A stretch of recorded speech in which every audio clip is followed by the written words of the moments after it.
नमस्ते फ्रेंड, कैसे हैं आप सभी। मैं बिहार की बेटी झारखंड की बहू सीमा आप सबों का मम्मास ब्लॉग में बहुत बहुत स्वागत करती हूं।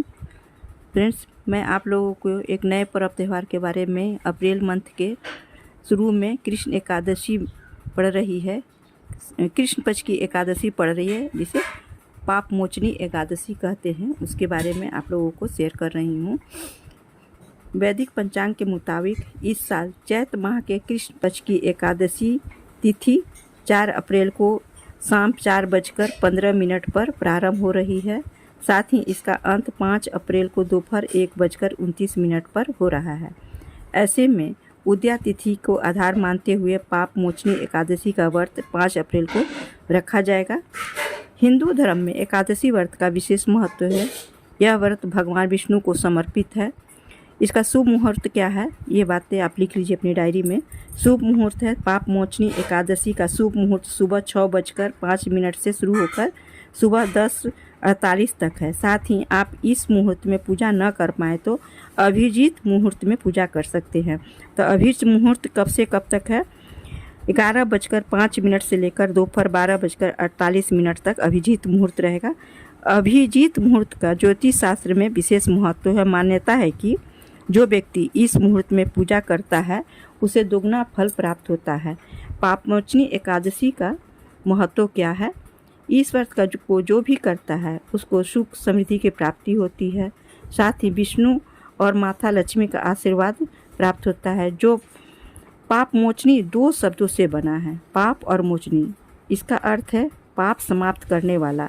इसलिए इस व्रत को रखने वाला सभी पापों से मुक्त हो जाता है। साथ ही विष्णु भगवान की कृपा से जीवन में अपार सफलता उसे मिलती है। एकादशी के दिन किए जाने वाले कुछ उपाय आप लोगों के साथ में शेयर कर रही हूँ, जो ज्योतिष शास्त्र के अनुसार और शास्त्रों के अनुसार सभी लोग करते हैं। धर्म और समृद्धि चाहिए तो यह व्रत अवश्य करें। कई लाभ हैं एकादशी और प्रदोष व्रत के।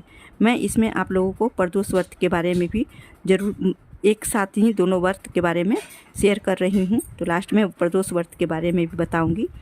एकादशी व्रत करने से हर परेशानी दूर होती है, जो कि ग्रंथों में बताई गई है। पद्म स्कंद और विष्णु धर्मोत्तर में पुराण का कहना है कि एकादशी का व्रत में अन्न नहीं खाया जाता है। इस व्रत में उपवास करने का विधान है। न कर सके तो चावल न खाएं और जो उपवास करते हैं वो फल खाएं। एक उपाय एकादशी पर भगवान विष्णु और कृष्ण भगवान दोनों की पूजा करें। पीले चंदन में केसर और गंगा जल मिलाकर तिलक भगवान को भी करें और बाद में खुद को भी करें। ऐसा करने से हर कार्य में सफलता मिलती है। यदि आप किसी कार्य के लिए बाहर निकलते हैं तो वो तिलक लगाएं। ऐसा करने से आपको हर कार्य में सफलता मिलेगी। एक दूसरा उपाय है, एकादशी के दिन सूखे नारियल के गोला में आटे का भुना चूर्ण और चीनी भरकर मिट्टी के नीचे दबा दें। ऐसा करने से आर्थिक समस्या दूर होती है। अब चैत माह में प्रदोष व्रत कितने तारीख को है ये भी जान लीजिए। 6 अप्रैल को या 7 को है। तो 6 अप्रैल को प्रदोष व्रत पड़ रहा है। इस दिन भगवान शिव और माता पार्वती की विशेष पूजा अर्चना की जाती है। मान्यता है कि ऐसा करने से सभी मनोकामना पूर्ण होती है। ज्योतिष शास्त्र में प्रदोष व्रत में कुछ चमत्कारी उपाय बताए गए हैं। अगर आप जीवन में लंबे समय से आर्थिक तंगी से परेशान हैं तो इस दिन पूजा के समय इस मंत्र का जाप करें। ओम ऐं ब्रीम हनुमंते श्री राम दूताय नमः। इससे भगवान शिव के साथ हनुमान जी भी प्रसन्न होते हैं। शिव जी को जल बेलपत्र भांग अर्पित करें और साथ में काले तिल भी जरूर चढ़ाएं। और भगवान जी को भी, शिव जी को जो जल चढ़ाते हैं उसमें से थोड़ा सा बचाकर अपने घर में लेते हैं और पूरे घर में छिड़क दें। इससे से सारी परेशानियां दूर होती हैं।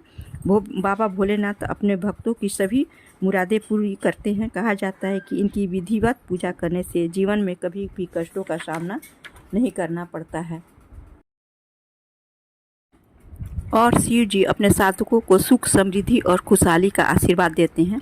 ऐसे में शिव भक्त देवों के देव महादेव को प्रसन्न करने के लिए एक भी अवसर नहीं जाने देते हैं। यह शुभ दिन शिव जी की पूजा उपासना के लिए प्रसिद्ध है। पंचांग के अनुसार अप्रैल माह का पहला प्रदोष व्रत 6 अप्रैल शनिवार को पड़ रहा है, इसलिए इसे शनि प्रदोष व्रत भी कहा जाएगा। इस दिन शिव जी के साथ शनिदेव की पूजा करने से शनि की महादशा 7.5 और शनि की 7:30 और ढैया समेत सभी परेशानियां से मुक्ति मिलती है। फ्रेंड्स, यदि आप लोगों को मेरा ब्लॉग अच्छा लगता है तो